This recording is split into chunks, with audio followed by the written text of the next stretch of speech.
Hi everyone, last time हम लोगों ने रजिस्टर का सीरीज कॉम्बिनेशन समझे थे। आज हम लोग समझ लेते हैं पैरेलल ग्रुपिंग। रजिस्टर को पैरेलल में कनेक्ट करते हैं तो आप देख सकते हो यहाँ हमारे पास कुछ डायग्राम दिया हुआ है। यहाँ तीन register R1, R2 and R3 तीनों एक दूसरे के पैरेलल में कनेक्टेड है। ये पैरेलल कनेक्शन कब होगा? जब तीनों register are said to be connected together parallel when both of their terminals are respectively connected to each terminal of the other register और रजिस्टर्स। मतलब तीनों का एक टर्मिनल एक तरफ, तीनों का दूसरा टर्मिनल एक तरफ कनेक्टेड हो और सबको कनेक्ट कर देंगे सप्लाई के साथ। ये होता है पैरेलल कॉम्बिनेशन। अब मैं प्रैक्टिकल समझाया भी, देख सकते हैं। तो यहाँ मेरे पास तीन रजिस्टर है, तीनों रजिस्टर को मैं पैरेलल में कनेक्ट करूंगा। सबसे पहले इसकी वैल्यू को मेजर करते हैं। 9.75 अप्रॉक्सीमेट 10 किलो ओम मान लेते हैं। ये 10 किलो ओम है इसकी वैल्यू।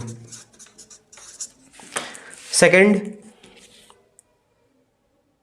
4.5 अप्रॉक्स में इसको मैं मान लेता हूं 5 kilo ohm. And third one is 1 kilo ohm. अब इस तीनों का इक्विवेलेंट निकालते हैं सबसे पहले, उसके बाद प्रैक्टिकली मेथड से देखेंगे। फॉर्मूला होता है 1/r equals 1/r1 plus 1/r2 plus 1/r3, 1/10 plus 1/5 plus 1/1। 1 ये 2 हो जाएगा, ये आपका 10 हो जाएगा। 1/r इक्विवेलेंट ये हो जाएगा 13/10। दोनों को हम चेंज करेंगे, r इक्विवेलेंट विल बी 10/13। जब इसको हम सॉल्व करते हैं तो 0.71 किलो ओम के अप्रॉक्स आएगा।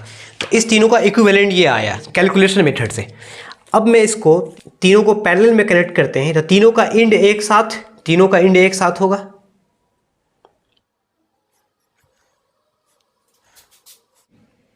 तीनों का दूसरा इंड यहां कनेक्ट करते हैं।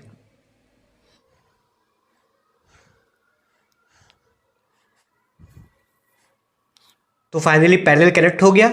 अब इसकी वैल्यू को मेजर करते हैं, इक्विवेलेंट रजिस्टर मेजर करते हैं कितना आता है। जैसा आप लोग देख पा रहे होंगे 0.76 इस तीनों का इक्विवेलेंट आया 0.76। चाहे तो हम यहां रख के भी मेजर कर सकते हैं।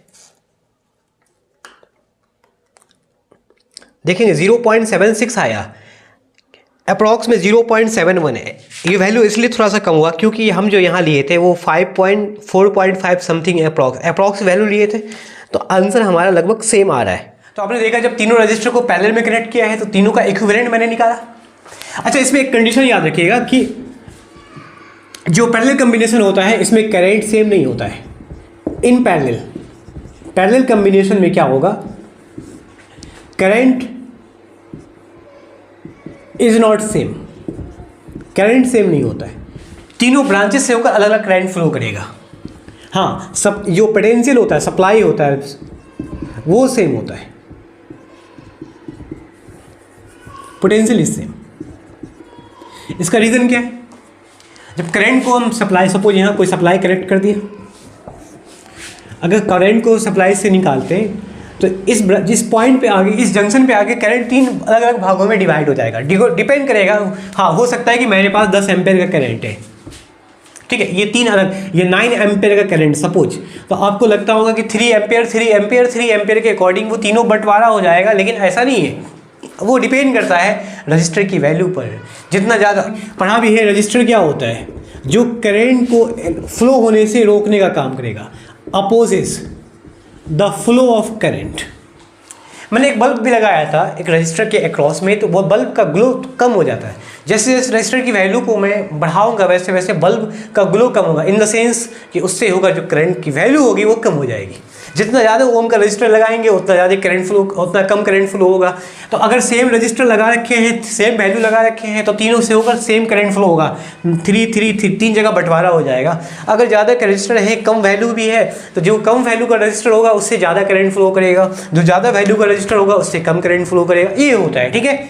हाँ, मतलब ये कह सकते हैं तीन करंट यहाँ I1, I2, I3 फ्लो होता है, तीनों ब्रांच, तीनों वापस आके इस पॉइंट पे आके मीट कर जाएगा। सपोज इस पॉइंट पर, सपोज यहाँ ए है, ए से डाइवर्ट हो गया 3 जगह, अभी बी पे आके वापस मिल गया, तीनों करंट वापस आके मिल जाएगा। I that will be I1 plus I2 plus and I3। इसलिए करंट सेम नहीं होता है लेकिन पोटेंशियल सेम होता है। अक्रॉस द बैटरी अगर सपोज पोटेंशियल है 10 वोल्ट तो अक्रॉस R3 10 वोल्ट ही होगा, अक्रॉस R2 इसके थ्रू भी 10 वोल्ट ही होगा, R1 के अक्रॉस भी 10 वोल्ट ही होगा। ये होता है पैरेलल कॉम्बिनेशन की खासियत होती है, ठीक है। इसमें आपने देखा ना अभी इक्विवेलेंट रजिस्टर निकाला मैंने, तो इक्विवेलेंट निकाला हमने लिया था प्रैक्टिकली में 2 ओम का शायद 5 ओम का, 10 ओम का एंड 1 किलो ओम का 3 रजिस्टर लिया था, तीनों का इक्विवेलेंट निकाला था।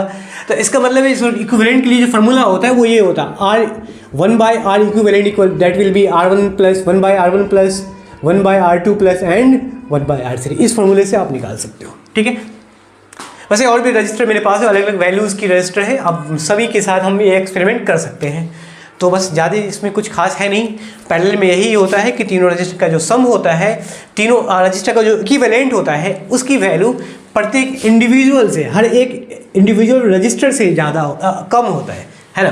अब देखो यहाँ हमने 2 ओम का यूज़ किया, प्रैक्टिकल में देखा भी है ना, 1 किलो ओम का हमने यूज़ किया था एंड 5 किलो ओम का एंड 10 किलो ओम का। इसका जो इक्विवेलेंट आया था आपने देखा भी है कि 0.771 के अप्रॉक्स आया है, 72 किलो ओम के अप्रॉक्स आया। तो ये 0.7 किलो ओम जो रजिस्टर है ये इससे और इससे तीनों से कम है, तीनों इंडिविजुअल से कम होता है। सीरीज में होता है कि जो इक्विवेलेंट होगा वो तीनों से ज़्यादा होगा, पैरेलल में जो इक्विवेलेंट होगा वो तीनों से कम होता है, ठीक है। आई होप कि आज का कॉन्सेप्ट समझ में आया होगा। समझ में आया इस तरह से और भी वीडियोस के लिए, इन्फॉर्मेटिव वीडियोस के लिए, प्रैक्टिकल वीडियोस के लिए चैनल को जरूर सब्सक्राइब करें और वीडियो को लाइक करें, शेयर भी करना ना भूलें।